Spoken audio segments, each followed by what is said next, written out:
experience on the virtual field trips through our powerful instrumentation. So now I would like to invite Lina Sven-Dotter to talk about how living conditions change over time, understanding other perspectives through virtual reality. So please, the floor is yours. Thank you very much. I was invited here because I teach in Sweden. So I have started a little small research project that I'm gonna present to you some of the findings that I've made. Let's see, how do I manage to... Nope, maybe here. That's perfect. Okay, very short about me. I have been teaching now for about 14 years. I teach 7th to 9th grade in Sweden, which is 13 to 16-year-olds. I teach SO, which here is a combination of geography, history, religion, and social science, and I also teach Swedish. I have an ICT orientation within my job, and I have been rewarded the opportunity to work with virtual reality as a special project. I chose the word field study right now because I can't really decide if what I'm doing is an excursion, a field trip, a case study. So I chose the expression of field study right now. I work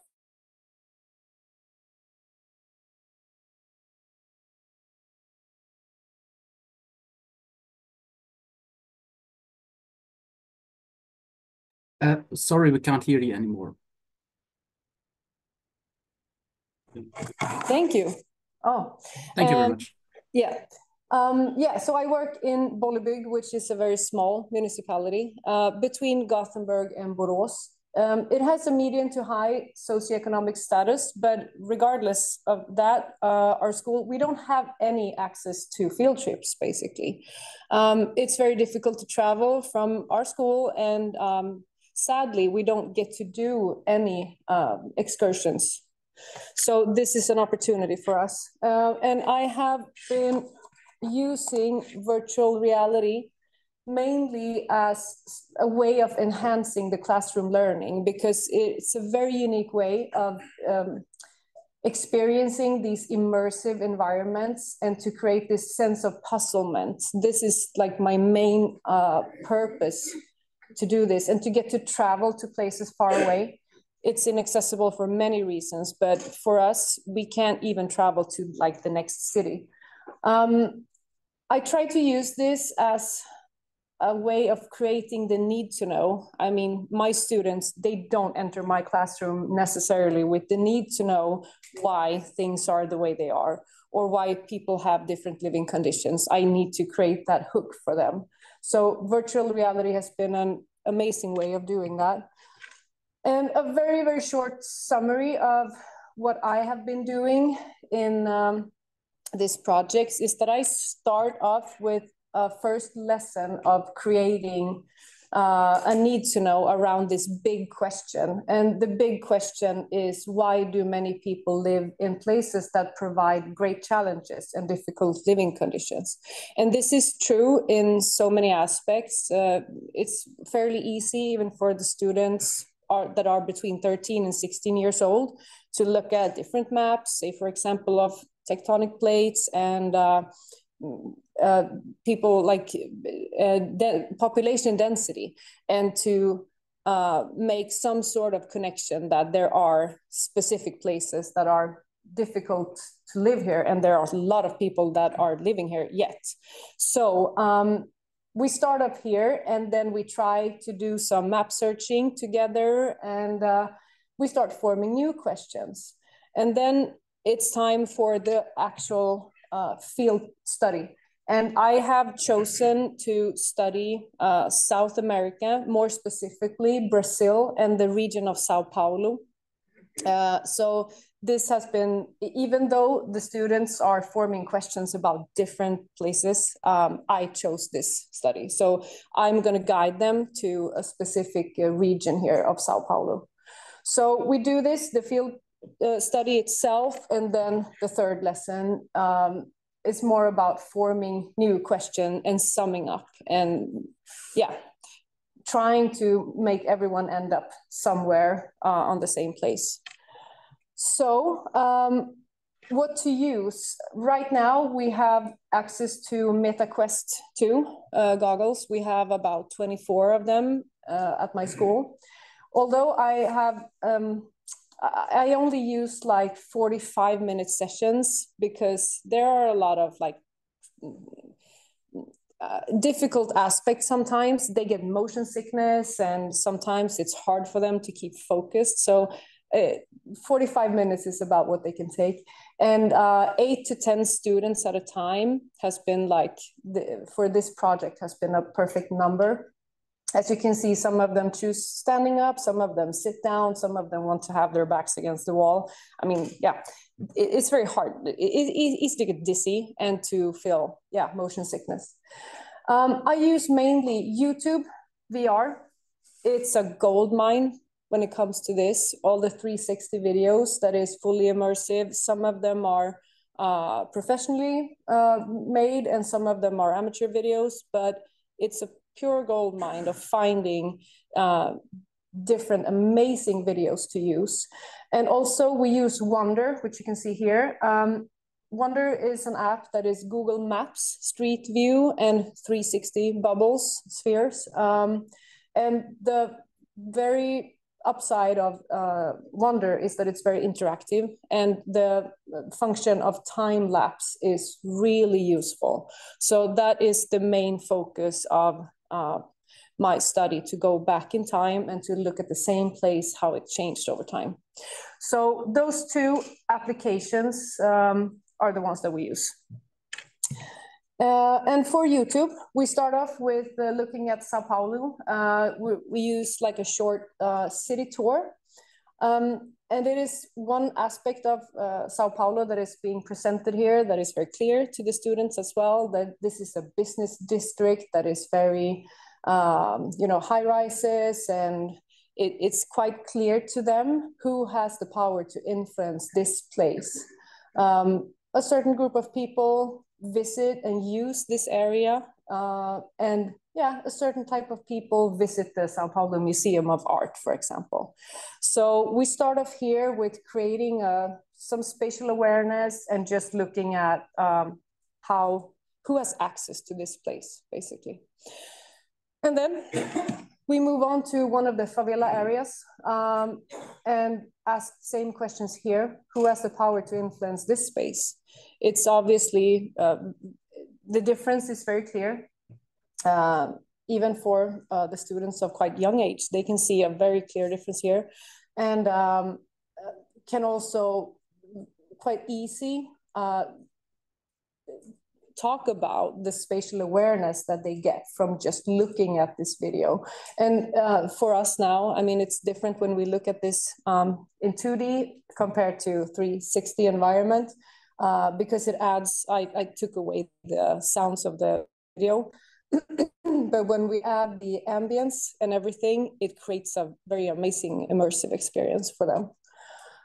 So we look at these two YouTube videos, and I try to do this with everyone all together, even if everyone has their own goggles. I tell them to, okay, start this YouTube video here, and then we look at it together. So everyone kind of follows the same place.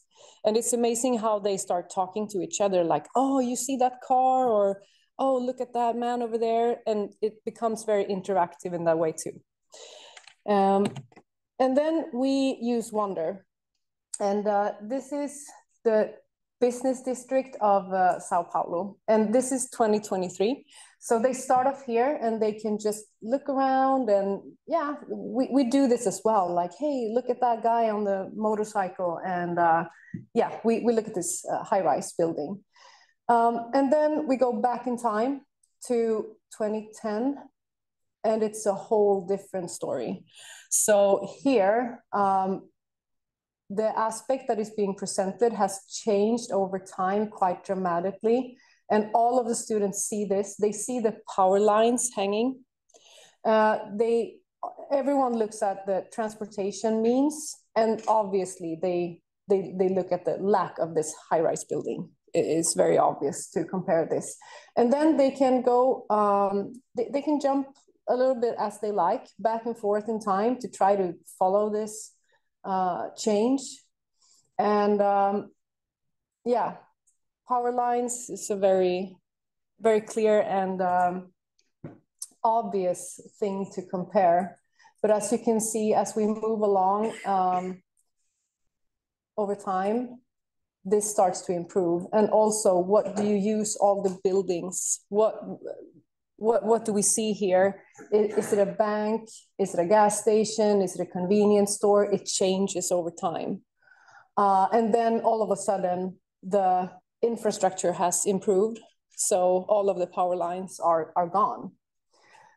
So yeah, this is the first place that we visit, and then we move over to the favela area. Yeah, here you can see I have just some screenshots of this. The change is quite big. You can look at some certain aspects that has changed, and the students can quite easily come to some conclusions of who uses this space, who is this space or place made for, and who has the power to influence it. So moving on to the favela area, it is a total different experience because this is 2023. And yeah, moving around, it's also easy for them to describe, even though my students are mainly from Sweden and from the socioeconomic groups that they are, they can very easily imagine themselves being here because they can relate to everyone on the street. It's very accessible for them to see other people using the streets. And going back in time, it is the change is rarely minimal. This place looks almost the same 10 years back. And they can see the high rises in the far end of the scenery. But this place, who uses this place, who has the power to influence this space, has basically not changed over those 10 years. And it also something that they can very easily discuss doing this, like, oh, everyone jumps to 2018 and look at that car. It's almost the same as 2010. And they share this experience.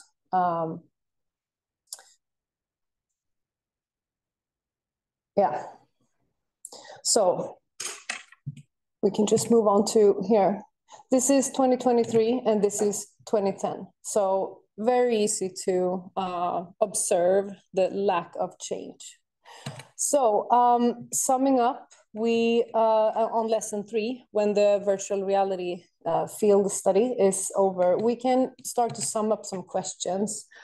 For example, what connections can we see between this place and rich, poor, or extremely poor groups of people? The virtual reality field study really helps them both form these questions and to answer them.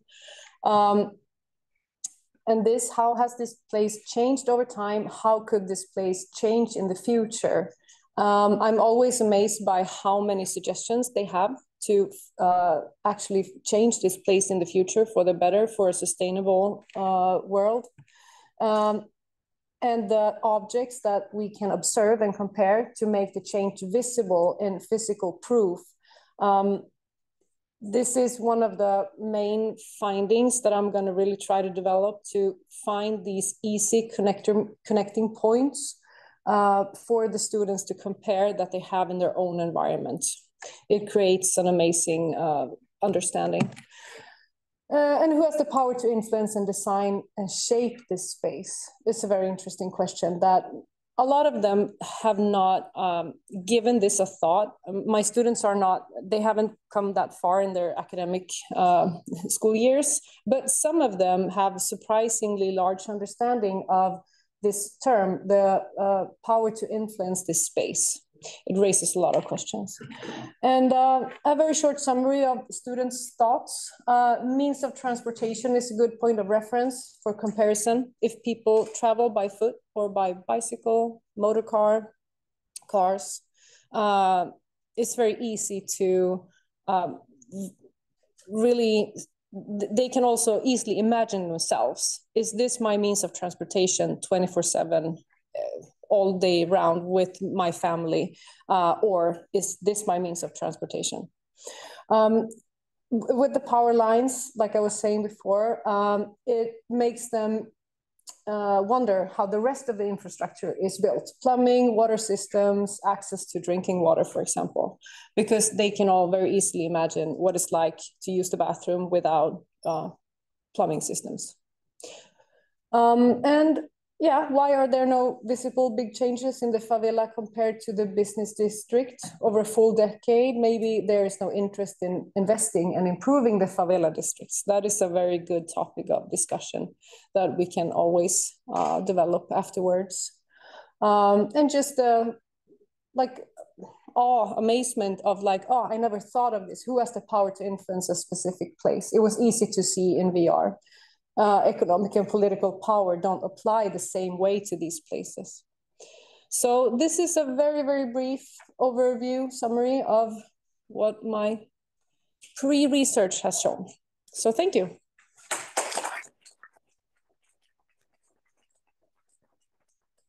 Thank you. Thank you very much, Lina. I'm afraid there is no time for questions, but maybe if you can stay with us after the end of the session, we can talk a little bit about this, because that was an external contribution which is really relevant to our project. Pardon? Yes, we need to check. Yes. Yes. So I think I would like to thank you very much for your contribution. It's an external contribution, but really, really relevant.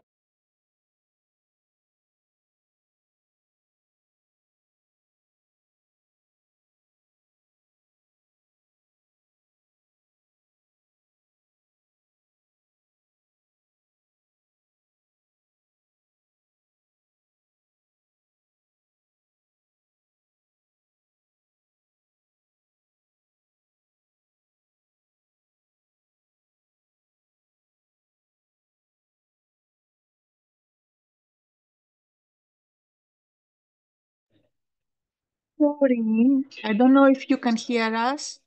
You are mute and we cannot hear you. Now it should be good. Okay.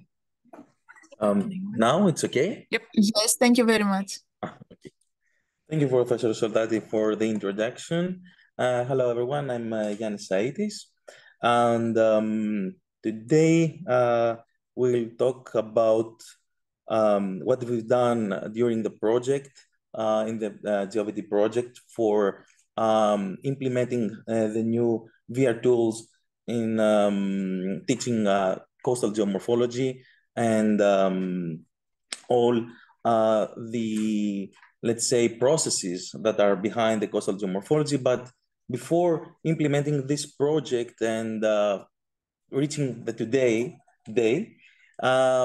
we had to go, as you see here, in the field. So the tutors, of course, had to stand on the features, the geomorphological features, and have all around a big group of students. As you can see here, our students, here is me and Professor Evelpidu standing on the notch and trying to explain what is a notch and the processes behind the notch for the uplift and etc. So all the students all around here standing and trying to hear all around what is the processes behind. And also, except for the students, we had some, visitors start learning some parts of geomorphology with us.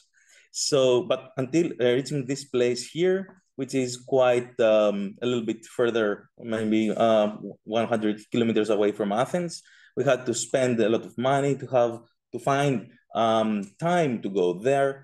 And, the organization, the whole staff to reserve one day in order to do that. And then we had the COVID-19, So all this essential stuff for us, the geomorphologists and the geoscientists, cut off. So we had to find a solution. Now, that was the reason for the emerge of GeoVT project. And this helped us to have another tool on our hands in order to do some, let's say, primitive lectures, okay, and give some thought to our students before reaching that place. In case we're going to have this kind of field trips, but there are many other cases for reaching students who are far away and they don't have the opportunity to reach this specific place, for example, to see the specific notes and the specific features. So this was, let's say, the result of this project. And that's why we created in this project two main, let's say, aspects of the coastal geomorphology: the sea level changes and the coastal erosion. In order to address these two big relative categories, we created field trips in the island of Anaxos, and I will show you later on some stuff from this area. And for coastal erosion, in order to understand the processes and what is the erosion and the result from that, and many different kind of case studies, where we will travel to Marathonas, down and the coastal zone, the Diol coast from Corinth, and Yaltra at the northern area. I will show you later on in Greece. So as you may heard previously from our colleague, the methodology was common. We used 360 photos and 360 videos, drone photos, and some GIS analysis later on in order to incorporate all of these in our GeoVT platform and create these field trips. And without any delay, let's check the first field trip, which is on the sea level changes. So during this field trip, what we wanted the students to understand is the processes of the sea level rise and the features that the sea level as rises is creating and how these are exposed to us and to understand all these processes behind that. And I have to mention that these field trips, well, there are real field trips that we are doing with our students. Okay, so we compare these field trips in the VR tools. So instead of spending all this money to see the lagoon in this part of Naxos, you see here Naxos in the central Cyclades. First going, maybe I can do a zoom here. Okay, perfect. First, we had to go to the Laguna place and then to drive southern to Plaka, Mikrivigla, Glyfada, and Pyrgaki. So each of these kind of stops, they're created separately in different VR field trips, okay? And in order to do that, we went to all these kind of places, took, as you see here, 360 photos and incorporating some drone photos like here. Let's see, okay, so here is a video. I have a small video from the VR platform, I think. Okay, here it is. So this is the site of Plaka. Okay, so here we see some dune fields, the beach rocks that are very special for this area in the sea. Again, some sand dunes. And let's say in real life, when we were standing on this spot, we explained to students about the processes and how the dunes are developed, how the sea level rises and why the beach rocks are at that place, and what's the contribution of the beach rocks in the paleo environment and the paleogeography. So these all informations are mentioned in the videos and also in our material that we provide along with those VR presentations. So still here, some more sand dunes, as you see here, in this specific place. And no, here we are. And another stop of the same, excuse me, but I have to change the view. Okay. And going, let's say, even southern to Pirlaki area, we teach the students about the sediment transportation and providing a sediment to the coastal zone, how this sediment is allocated along the coastal zone, and how this sediment along with the wind are forming the sand dunes, as you see here. And by clicking, as you see, every time the next arrow, you change the view. So, okay, to time. And then we're moving to the coastal erosion field trip. So here, our target is to explain what it is the erosion, to give a touch to the students about the erosion and how this affects an area. Because, you know, in order to understand the erosion process, you have to see it through time, okay? Or if it is an area that you already know how to look like before, and now you have seen the today image. So this is a little bit difficult for the students just with one excursion to find out. But we're using photos and the VRs, this is making more evident and easier for them to understand. So we're talking about the main parameters defining what's the erosion and to how to monitor the erosion. So to get some ideas about the later on studies and how to prevent this kind of erosion. So in order to meet that, this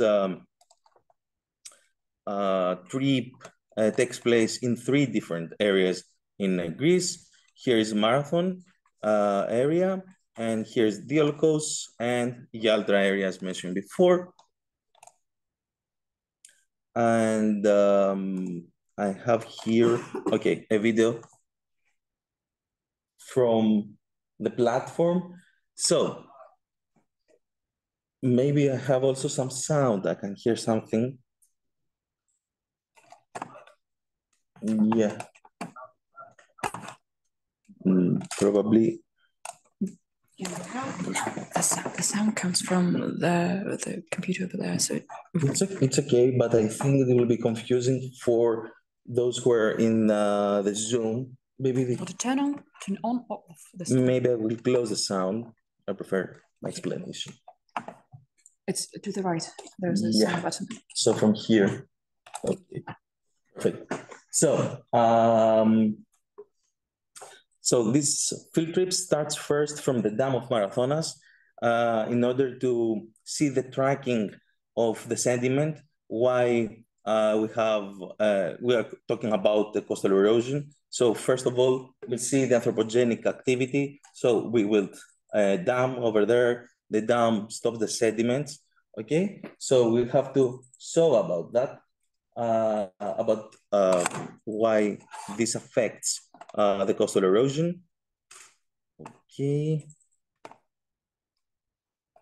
So you see, it says where the sediment goes. If all the water is in there and downstream, you don't see any water, where the sediment goes. And then we fly from the Marathon Dam to Marathon Coastal Zone, which is here.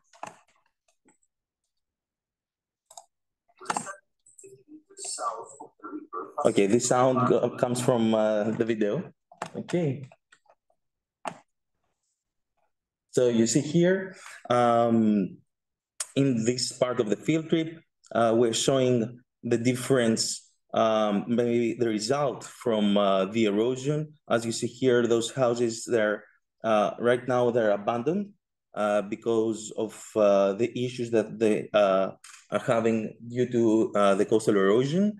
The sediment changed behavior, and instead of, let's say, being homogeneous in the whole beach, it's moved a little bit southern. So this is how we interpret this movement of sediment in this field trip.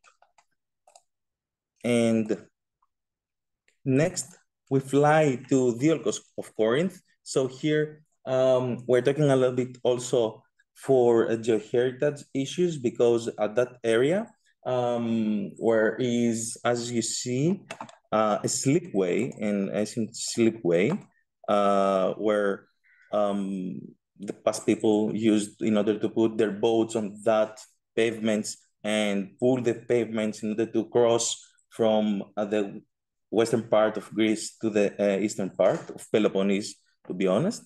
So this pavement here was undergoing erosion. And these are the past photos, okay, for past, let's say, studies of ours. But for the VR, let's say, trip, what we did is to have a VR photos from the today, the current, let's say, situation in this area, which you will see it later on, where everything, they were exposed, destroyed, put under cement, because people thought that using hardened engineering methods to protect the area is the better solution. But this is something that we are dealing with here, in this VR field trip, where this is the today image of the area. So whatever you see here in photos is from our past studies. So you see the previous image. And okay, as the time passes, you can see behind in the VR environment how it looks like today. Okay. So everything was, let's say, scrapped. And you see here, they put it cement. Well, today is full of cement of this area. So we're dealing with the beach rock. You see here the formation of the beach rock, which had incorporated part of the Diolkos slipway, but now everything is under the cement. To mention that beach rocks formation are, let's say, protected under geoheritage laws, but still many people does not care about that. So they destroyed, as you see here. Also, they used some constructions to put on the beach rocks without giving any thought about that. And in this field trip also, we're explaining about how the erosion started in this part, because the canal of Corinth was artificially opened, and the boats were passing through and creating waves and starting doing erosion. And let's go to the last stop of this field trip. So we are finishing with the Yaltra of Evia. So this is another case of different kind of erosion, where there was an earthquake in 2023. So due to the earthquake, we had a coastal landslide. And due to this landslide, the equilibrium changed in the area about the currents and the waves. So in this area, we're giving some ideas about how this from natural processes will change all the other processes and start making, starting maybe the erosion in this area. So in the future, as going to that place, we might see a different kind of scenery, as you see here. So models, 3D models are incorporated in this field trip, and have some look and understanding of the coastal landslides. And with this, we are finishing this kind of, let's say, coastal erosion field trip. And give me a moment. And thank you very much for your attention.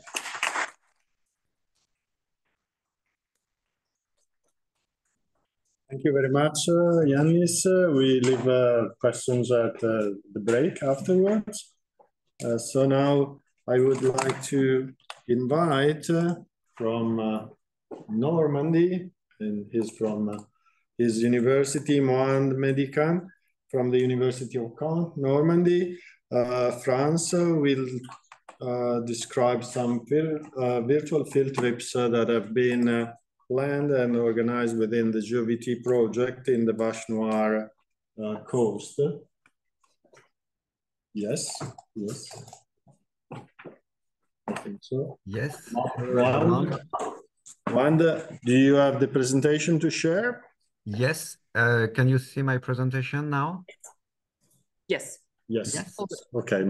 Okay, great. Thank you, Moanda. The floor is yours. Thank you, everyone. We'd like to show you a virtual field trip here in Normandy. I'm a geographer, researcher in the University of Caen, and I worked with my geomorphologist colleagues, Candide Lissac from University of Rennes, and Olivier Macaire from University of Caen, Normandy also. And we propose here a trip to the Vache Noire cliffs and to see what kind of questions these trips lead us to ask, and the methodological answers and the scientific results then we can propose. So here are some extract of the virtual field trip that you can go and see maybe after this afternoon on Normandy. And we proposed in our virtual field trips a walk in a peculiar landscape, complex and chaotic. And as you go in the different area of the trip, we can gradually see variety of structures, escarpments, mud flows, erosions, deposits, landslides, etc.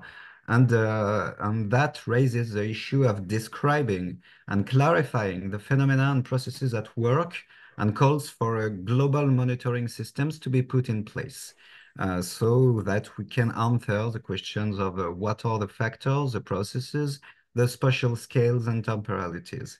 So to give you a bit of a context, the Vache Noire cliffs form a landscape of reuniform badlands that is unique on the French coast and set in marl clay formation and surmounted by a sandy chalky series of Albian Cenomanian period.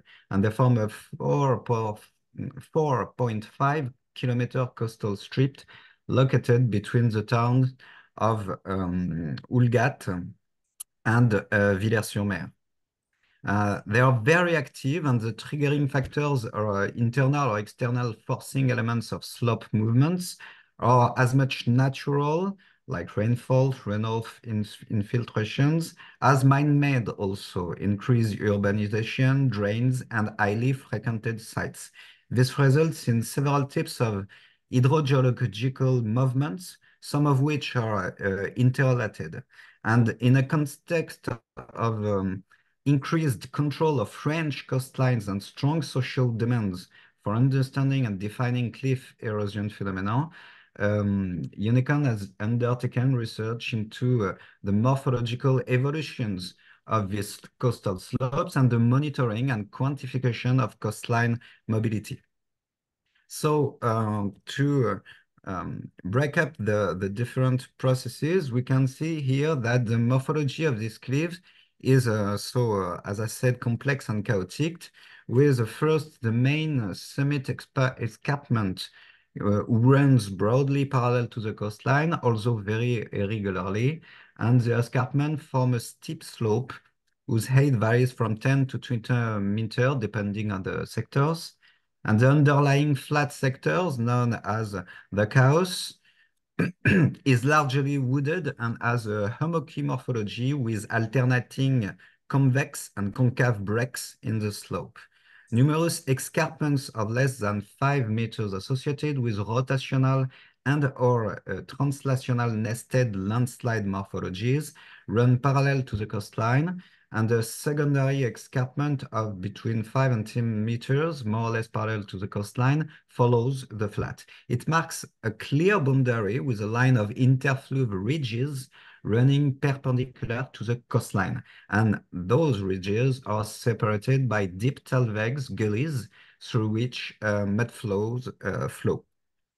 Depending on the sector, the ridges are very pronounced or, on the contrary, heavily eroded or even virtually absent, reflecting various stages of evolution. And the basal escarpment, defined here as a coastline, as generally a straight line, but in detail, show a succession of small cove and headland protected by a pile of boulders at the foreshore that are multi-meter blocks transported by mud flows and deposited on the foreshore on the top of the beach in the axis of the gully.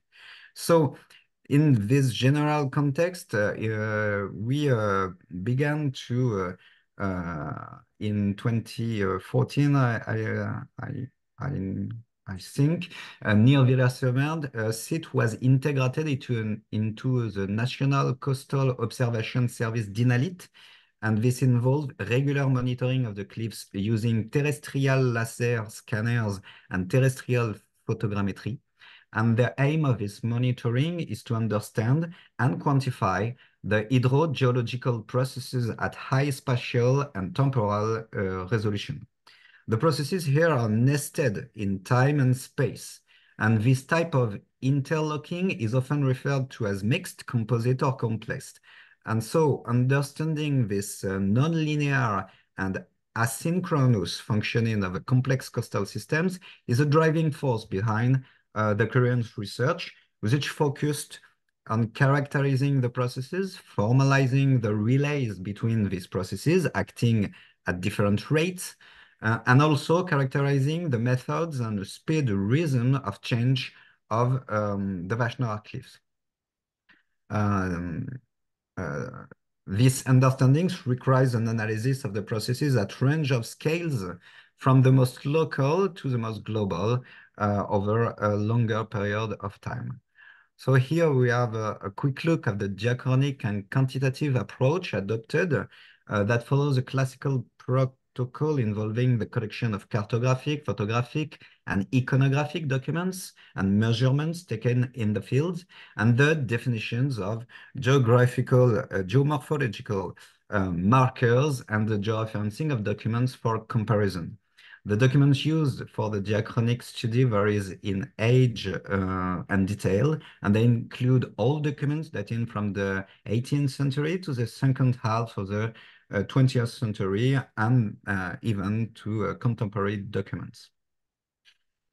So in September 2014, regular monitoring by terrestrial and laser scanner and terrestrial photogrammetry of the skills was initiated, and we got here the broad protocol and all the measurements that we did on this little field. It focuses, as I said, on high spatial and temporal resolution modeling of the Vache Noire from several surveys, TLS or photogrammetry, from 2014 to present day. Thus, we've got several connected gullies that could be modeled in 3 dimensions, 3 to 4 times a year, and the digital terrain models produced from these 3D models made it possible to monitor the seasonality of the processes.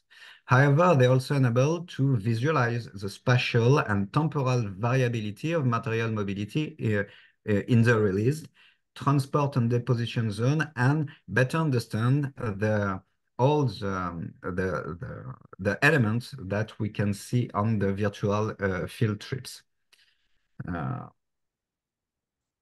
Sorry.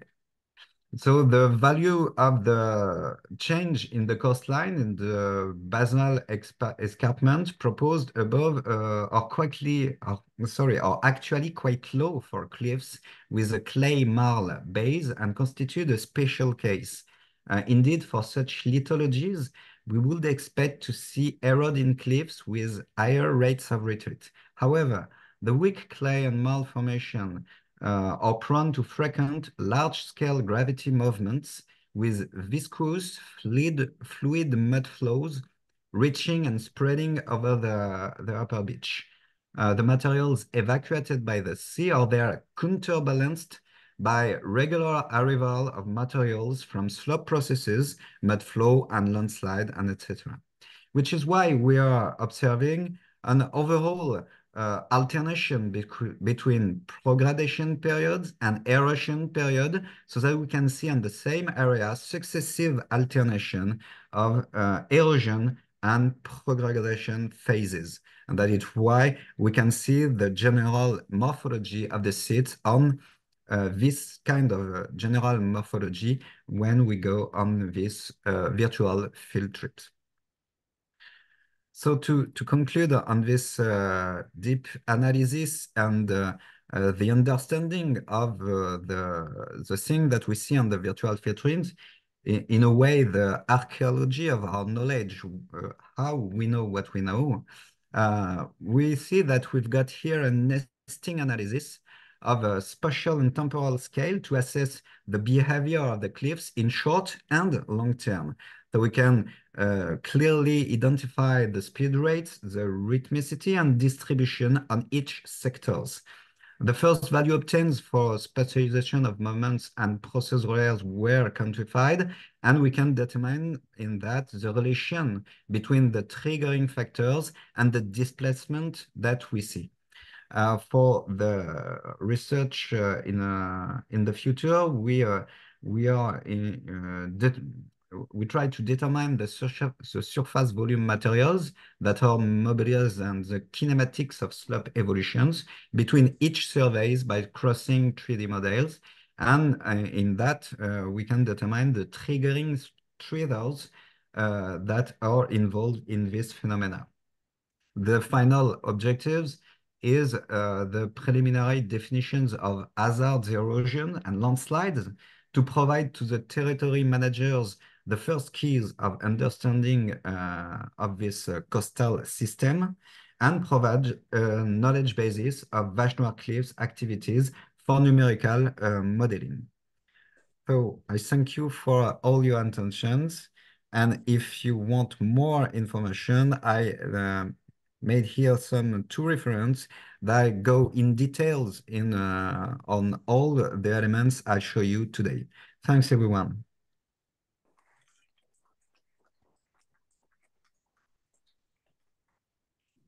Thank you very much, Juan, for your very clear presentation, and we all look forward to seeing your virtual field trip in the room next door to here. Now we go to the next speaker, who is Professor Piotr Migon from the University of Wrocław in Poland. He has taken care of the editing and compilation on the ebook, which was one of the expected products of our GeoVT project. So now I leave the floor to Piotr, asking him to give his talk about this ebook, GeoVT ebook. We can see you, Piotr. Thank you. And can you see the presentation as well? Yes, now we can see it. Please. Great. Go on. Thank you.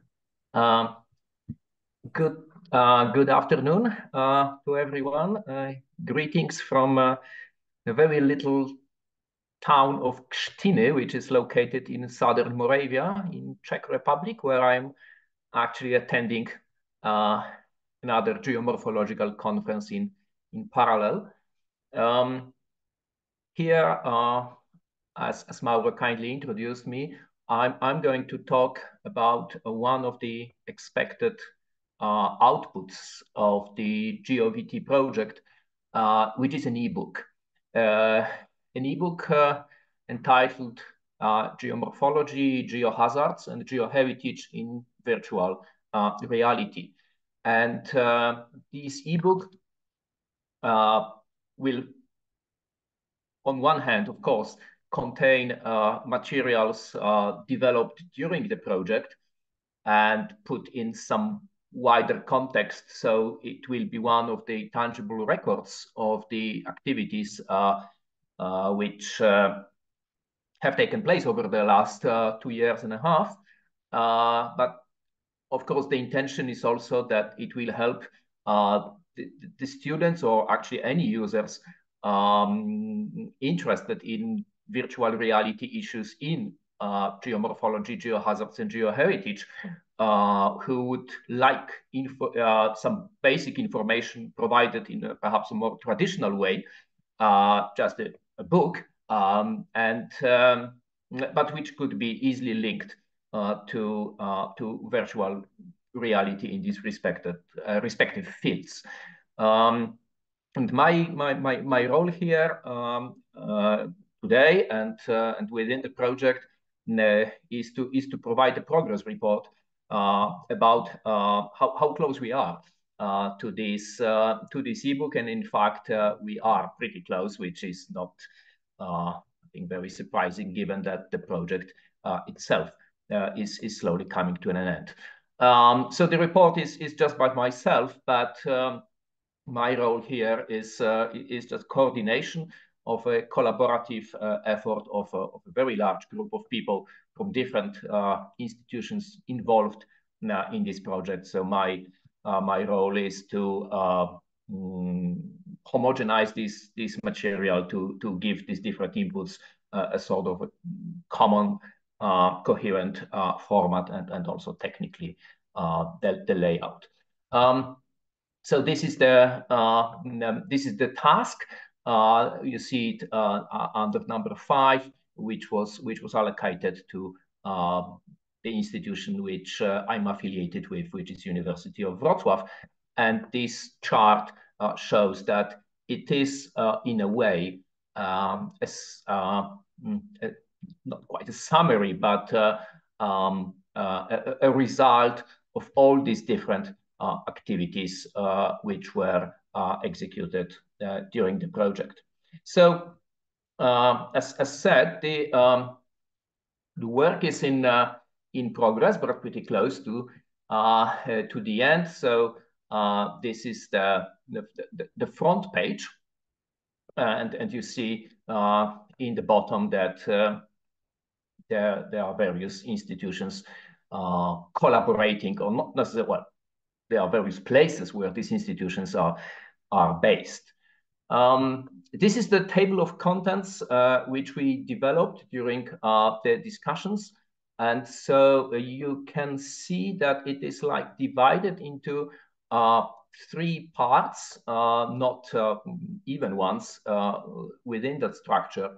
But we felt that before going to presenting specific field trips, or even before going to present the platform which was developed during the project, it would be good to provide a sort of overview of these 3 main themes, very closely related to one another, which form a sort of an umbrella of the whole project, which is geomorphology, geohazards, and geoheritage. And how this is done, I will show you in a moment. And then we go into the project with some review of how, where virtual reality are used in teaching about these geo subjects. And then we see the part number 5, which will contain a selection, actually, of virtual field trips described in terms of their main purpose, the geomorphological context, key stops, and the sort of summary, plus some additional activities developed within the project, which are aimed to perhaps engage the students more into some specific activities, but also in more entertaining ways of dealing with geomorphology, geohazards, and geoheritage.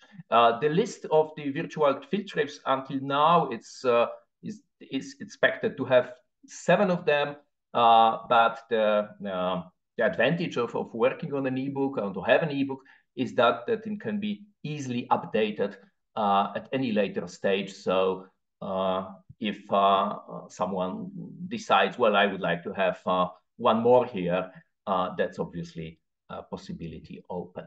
So you see how the first part after introduction is going to look like. So this is the very brief. It's very brief, very concise information about first what is geomorphology, and then what are the main geohazards, and what is the essence of geoheritage.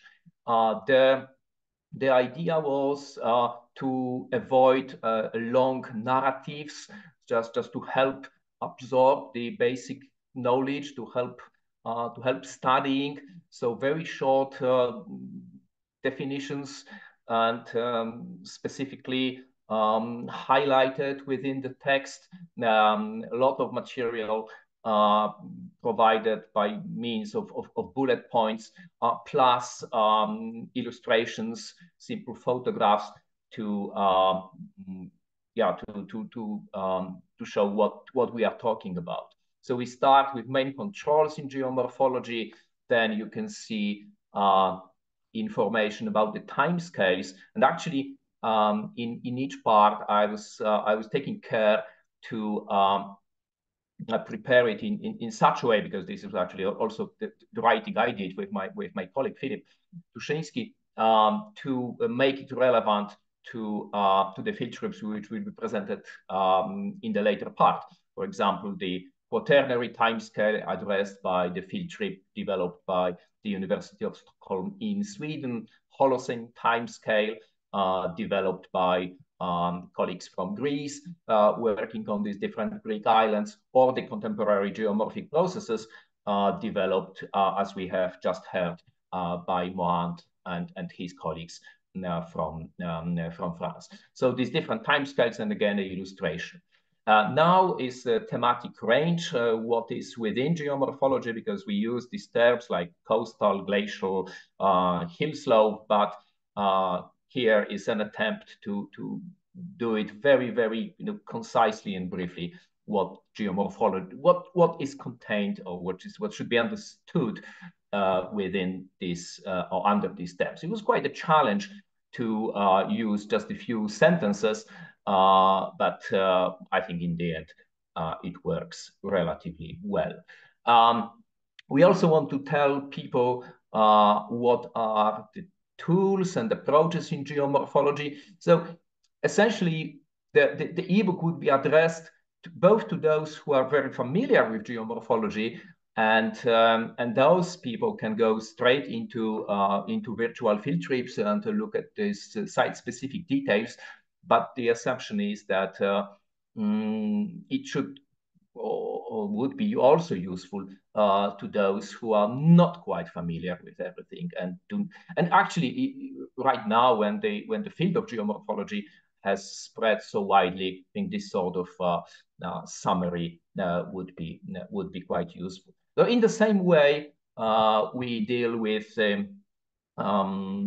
geohazards. So here we jumped a number of pages within this ebook, and you see that here are just highlighted the hazardous aspects of like hill slope processes, surface wash, linear erosion, fluvial processes, coastal erosion. Again, they are all in one way or another related to the subject of field developed during the project. And in a similar way, we address geoheritage. So it's that part. And now I'm making another jump to the field trips. And I'm not going to show you all of them. I don't think there is a point to do that. But again, it's just to give you a sample of a few. So one which was actually presented during this this event. This is the field trip to the Navarino Bay and Gialova Lagoon, and you see how the presentations are structured. They are more or less structured in the same way. So with some sort of introduction, so putting it into a context, addressing some wider problems, then specifically why this trip and why exactly there, why in that location. So what's specific? And of course, this is all illustrated starting from the location map plus photos, and then going into details. So people who would like to know what in detail this field trip address will have a chance to see it on both a map, which has in specific contributions have a different format, but essentially they all address the same thing. So show the area and show the virtual field trip stops, and then on the right side you see that the chapter or the section shows a table, a summary of the field trip, so where they are located and what are the main topics developed. This could be in a concise form or more elaborated one in the case of some other of the field trip. So that's another example. Now that was the coastal geomorphology. Here we have a field trip focused on fluvial geomorphology, but in this broader landscape context, it's rather development of a valley than specific channel-related processes. And this field trip introduces one of the most exciting places, I think, in the whole Mediterranean realm, which is the Samaria Gorge in Crete, in Greece. And you see the map pinpointing the points of interest, and also including locations where the photos for the field trips were created. And final, so they were on geomorphology, but we also have this geoheritage as a part of the project, and the geoheritage is addressed by the field trip to the mud volcanoes in northern Italy, to Salse di Nirano. And again, you see that wherever there was a possibility to extract a definition of some crucial terms, they are there, like the mud volcanoes. Sometimes we also, it was also relevant to include some like an additional comment or additional note, something not directly related to that particular field trip, but just broadening the knowledge. So like here under the heading note, saying where they are the biggest mud volcanoes globally, because those in Italy are relatively small examples. So this is the how this main part is structured. You see, introduction, purpose of the trip, description of field stops, like here. The Salse di Nirano field trip is an example where the particular stops are presented in more detail, but it is also dictated by the number of stops. If we have like nearly 20 of them, that would be more difficult. If we have 5 or 7, that's feasible, and you see them very clearly distinguished from the main body of text by saying what is the stop and what is the purpose. And we also have this announced at the beginning component of transforming theory into action, developed by the colleagues from Aspeta. And here you have just a sample of pages from that chapter. So where we go there, what next? Well, completion of the ebook and the final editing of that. And then we will make it available on the GeoVT website.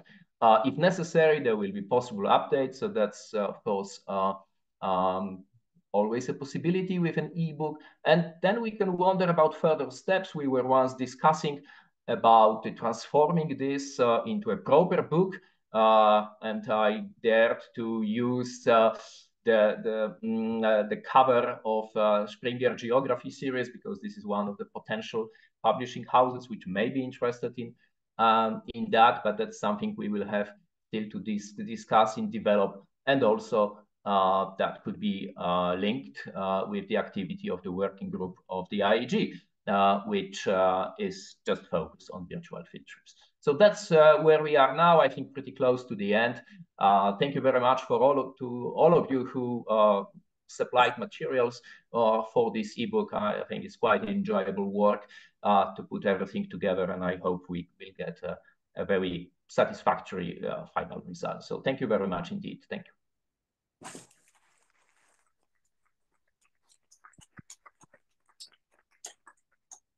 Thank you very much, Piotr, for your very interesting and useful contribution. So we think that this ebook may be helpful for teaching not only at university, but possibly also at high school, and to train students introduce first and then train students on geomorphological topics. Now we go to the last speaker.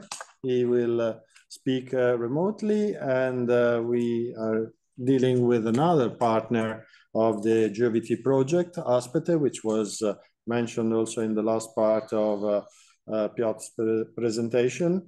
And we are talking about Aspete. And from the School of Pedagogical and Technological Education, we have Aristides Paliouras, who will talk about digital escape rooms, which was one of the issues and topics that we dealt with within our project. So, Aristides, are you there? Yes? Yes, okay. So the floor is yours if you have already shared your presentation and we can clearly see it. So please go on. Good afternoon to all of you. My name is Aris Paliouras, and with Professor Sarados Psicharis from the School of Pedagogical and Technological Education, we have developed an innovative pedagogical approach of escape rooms in geoheritage.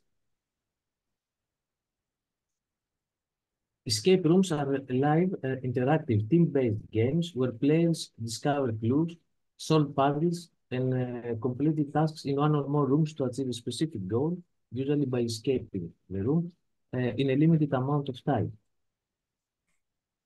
Studies show that playing games in the classroom can increase the overall motivation. Students become more motivated to learn, pay attention usually, and participate in class activities.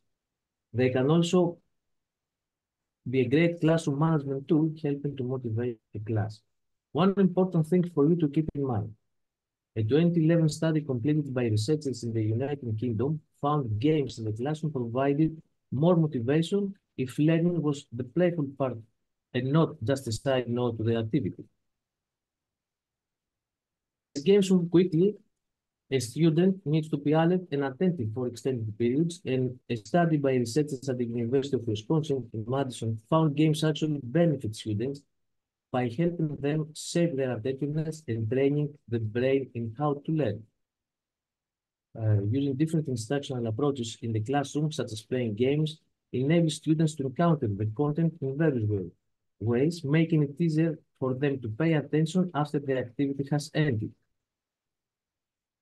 The GeoVT escape room game developed is based on the concept of escape rooms. Specifically, it consists of 5 missions. To complete each mission, students must work together to answer the questions asked during playing the game, and then discover a digit of the final secret code. The game ends successfully when students discover all the digits of the final secret code. So this is the first screen of the game. In the next section, you'll see the problem that will be solved by completing the game. Here we talk about a challenge. So in our game, the challenge is this. Our planet is in danger from the collision with a huge asteroid. To avoid the collision, students must discover the secret code that will activate the RE systems, which will destroy the asteroid. Students have to work together to answer the questions of each mission in order to find the secret code that will save our planet. There are 5 missions that students need to complete to discover the secret code. The code consists of 5 digits. To find each digit, they have to complete a mission. So with the help of the 5 secret agents, characters that we'll see next, they will discover the secret code. Here we see the, the 5 characters. Each character is responsible for a mission. The game starts from this screen. We can choose whatever destination we want. So the best we can do is go from destination 1 to destination 2, from 2 to 3, etc. This is the link of the game. Okay, this is an example of the first screen of mission 1. Here we can see question 1 of mission 1. Usually students answer a series of questions to discover the first digit of the secret code. So after answering a series of questions, we get the first number of the secret code, which is number 2, for example, for this game. After completion of mission 1, okay, we have the secret code. In similar way, in the next missions, we get the next digits of the final secret code. So when completing mission 2, we get the second number of the final secret code. After completing all the missions, we are ready and we have formed the final secret code. Typing here in this screen the correct secret code, we will unlock the next screen that is signifying the game completion. So to conclude, educational escape games make the learning process fun and engaging. The objective here is to increase knowledge and awareness of their heritage through this escape game experience. Another approach is instead of each student play alone the game, we can divide the classroom in groups and each group try to complete one mission. So then the whole classroom find the final secret code and unlock the game. Thank you very much for your attention.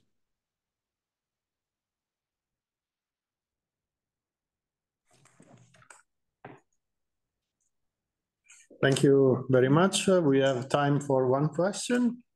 I don't know if anyone from remote or here have a question for Aristides. If not, I have one.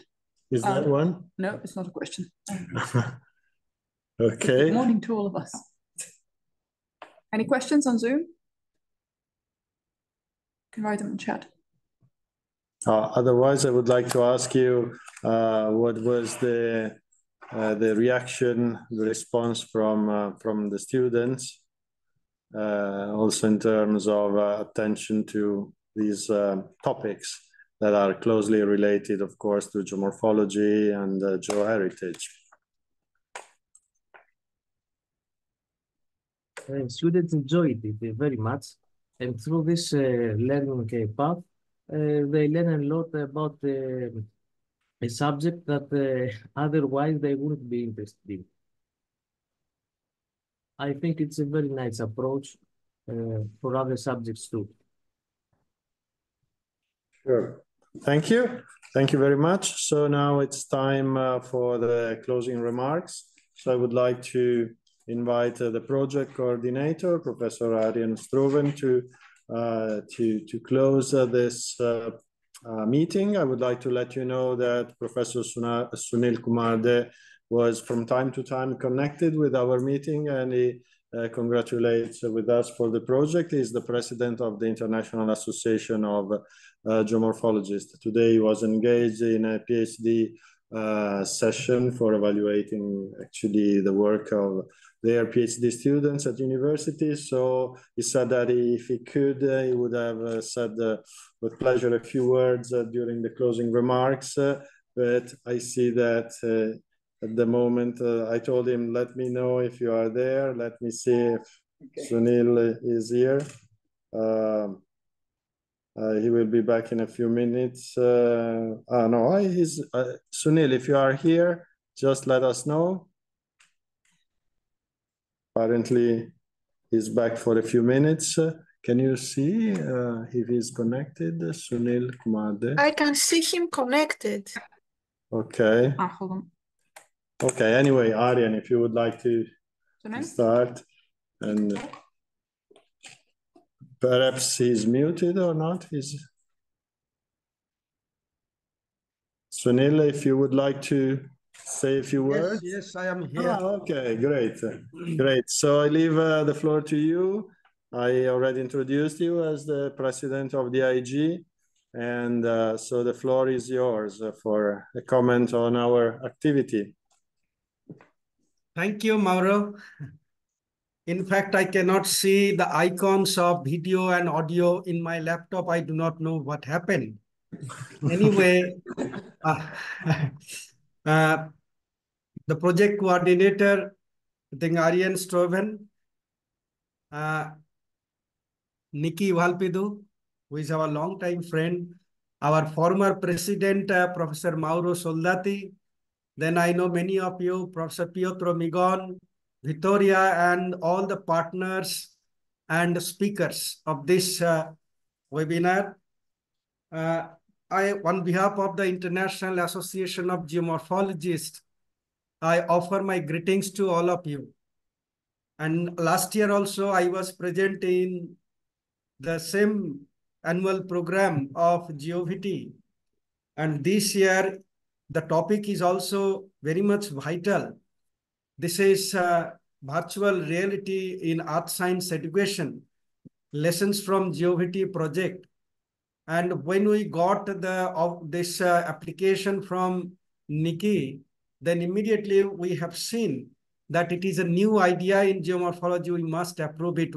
We feel proud that IAG is a part of this group also, this virtual trips in geomorphology. So always our help and coordination will be with you. Regarding this virtual field trip, I would say I think this virtual reality has been practicing since long time, but this pandemic has shown us the way that how we can go to field without going to the physical field area through this through the websites and through our different programs virtually. So many of you are involved in different programs to take the video photography as well as the research activities to upload it in the website so that sitting in the far corner of the world, we can see it. I also showed my interest and I also logged in. But unfortunately, because of this ongoing pressure in our universities as well as administrative activities, I could not materialize it. But I hope that whenever this pressure will be reduced, I can also join with you. So you are mostly active working group and the project group is also very much active. I am very happy.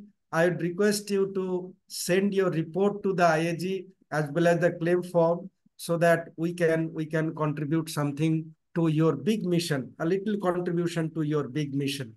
Thank you once again, Mauro and Nikki and all the presenters. Thank you very much.